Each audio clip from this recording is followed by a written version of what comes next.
আসসালামু আলাইকুম। আজকে আপনাদের সাথে কিছু জিনিস শেয়ার করব আমার অভিজ্ঞতা থেকে। এই জিনিসগুলো আপনাদের সাথে মনে করলাম যে শেয়ার করা যায়। আপনারা যদি বিগিনার হয়ে থাকেন তাহলে কোন মাইক্রোফোনটা ইউজ করবেন এটা নিয়ে আমি আলোচনা করব। আমি গত ২ বছরে ৩ টা মাইক্রোফোন ইউজ করেছি। এই ৩ টা মাইক্রোফোনের এখানে কোনো স্পন্সরশিপ নয়। এই ৩ টা মাইক্রোফোন থেকে কোনটা থেকে কিরকম আউটপুট পেয়েছি, কিরকম সুবিধা পেয়েছি এগুলো আপনাদের সাথে শেয়ার করার চেষ্টা করব।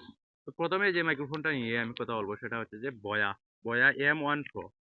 এটা আমি কিনেছিলাম প্রায় ১.৫ বছর আগে। তো এটার যে আউটপুটটা, এখন যে সাউন্ড কোয়ালিটিটা শুনতেছেন এটাও কিন্তু বয়া থেকে রেকর্ড করা। এই যে দেখতে পাচ্ছেন বয়া থেকে রেকর্ড হচ্ছে। তো এটার সাউন্ড কোয়ালিটি যেটা, এটা নিয়ে প্রশ্ন তোলার মতো কোনো কিছুই নাই। আপনি মোবাইলে ব্যবহার করেন অথবা ক্যামেরাতে ব্যবহার করেন, যে কোনোটাতে ব্যবহার করেন এটা কিন্তু ফিট হয়ে যাবে। অত্যন্ত ভালো একটা সাউন্ড কোয়ালিটি। এই কম টাকার মধ্যে ১৭০০ টাকার মধ্যে আপনি যে কোয়ালিটিটা পাবেন এটা বলা বাহুল্য। আপনি ৩০ থেকে ৩৫ হাজার টাকার যে মাইক্রোফোনগুলা এগুলা থেকেও ওয়্যারলেস যে মাইক্রোফোনগুলা ওইগুলা থেকেও এরকম আউটপুটই পাবেন। তারপরে যেটা কিনেছিলাম সেটা নিয়ে কথা বলতেছি।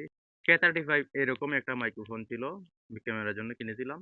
তারপরে এটা দারাজ থেকে অর্ডার করেছিলাম। আমি আবার রিটার্ন করে দিয়েছি। ওইটার সাউন্ড কোয়ালিটি আমি এখন শোনাতে পারতেছি। তো ওইটা থেকে যে আউটপুটটা পেয়েছি সেটা হচ্ছে যে একদমই রেকর্ড হয় না। আপনি মোবাইলে ব্যবহার করেন অথবা ক্যামেরাতে ব্যবহার করেন, এটা কিন্তু কোনো কাজেরই না। আমার কাছে কোনো কাজে দেয়নি। তো আমি ৩ দিনের মাথায় ওইটা রিটার্ন করে দিয়েছি। তো ওইটার সাউন্ড কোয়ালিটিটা আপনি এখানে রেখে যদি কথা বলেন সে কোনো কিছুই রেকর্ড হবে না। আপনি যদি একটু দূরে রেখে রেকর্ডিং করেন তাহলে কোনো সময় রেকর্ডিং হয়, কোনো সময় হয় না। এটা বহুত বড় ঝামেলা। তাই আমি ৩ দিন পরে রিটার্ন করে দিয়েছি। ১,০০০ এরকম টাকায় আমি অর্ডার করেছিলাম। তারপর যেটা কিনেছিলাম সেটা হচ্ছে যে মোবাইলের জন্য আমি কিনেছিলাম। এটাও কিন্তু অত্যন্ত ভালো একটা সাউন্ড কোয়ালিটি দেয়। যদিও বর্তমানে এটা আমার কাজে আসতেছে না। আমি মোবাইলের ব্যবহারের জন্য ওইটা কিনেছিলাম। এটা হচ্ছে যে Ulanzi J12। এই ফোনটা কিন্তু সাউন্ড কোয়ালিটি অসাধারণ। যে টাকা দিয়ে আমি কিনেছি, ৩৫০০ টাকা দিয়ে কিনেছি, এটাও কিন্তু অসাধারণ। আপনি এটা নিশ্চিন্তে ব্যবহার করতে পারেন যদি মোবাইলে ইউজ করেন। তো এটার যে আউটপুটটা, এটার আউটপুট নিয়ে কথা বলি এখন। এটা কিন্তু মোবাইলে ব্যবহার করা যায়, ক্যামেরাতে ব্যবহার করা যায় না। তাই বর্তমানে আপনাদের আমি সাউন্ড কোয়ালিটি শোনাতে পারতেছি না। এটা কিন্তু আমার ক্যামেরাতে রেকর্ডিং হচ্ছে।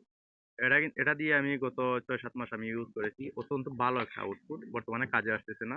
তো আপনি যদি বিগিনার হয়ে থাকেন, ইউটিউবের জন্য ভিডিও ক্রিয়েট করে থাকেন, তাহলে আমি বলব আপনি ১ম এ যে মাইক্রোফোনটা নিতে পারেন সেটা হচ্ছে যে বয়া M1। এটা ক্যামেরাতে ব্যবহার করেন অথবা মোবাইলে ব্যবহার করেন, যেকোনো একটাতে ব্যবহার করেন, এটা কিন্তু ফিট হয়ে যাবে। M1 Pro, M1 Pro Mark II যেকোনোটা ব্যবহার করতে পারেন। আপনি কম পয়সার মধ্যে M1 Pro টাই ব্যবহার করেন। ওটার সাউন্ড কোয়ালিটি অত্যন্ত ভালো, নয়েজ ক্যান্সেলেশন। তো বর্তমানে যে মাইক্রোফোনগুলো পাওয়া যাচ্ছে মার্কেটে সেগুলো হচ্ছে যে আপনি যদি বাজেটের মধ্যে ধরেন, বড় বড় ইউটিউবাররা যারা ব্যবহার করে থাকে এগুলো সাধারণত রোড ওয়্যারলেস যেগুলা ওইগুলো ব্যবহার করে থাকে। তারপর আছে DJI এর একটা মাইক আছে, ওইটা ব্যবহার করে থাকে। তারপরে আছে হলিল্যান্ড লার্ক 2। এটাও অত্যন্ত ভালো একটা মাইক্রোফোন। এটাও ১৬-১৭ হাজার টাকার মধ্যে ডুয়াল চ্যানেল পাওয়া যায়। আমি যেগুলোর দাম বলেছি সবগুলো ডুয়াল চ্যানেল। তো এইগুলা কেনা আমাদের সম্ভব হচ্ছে না।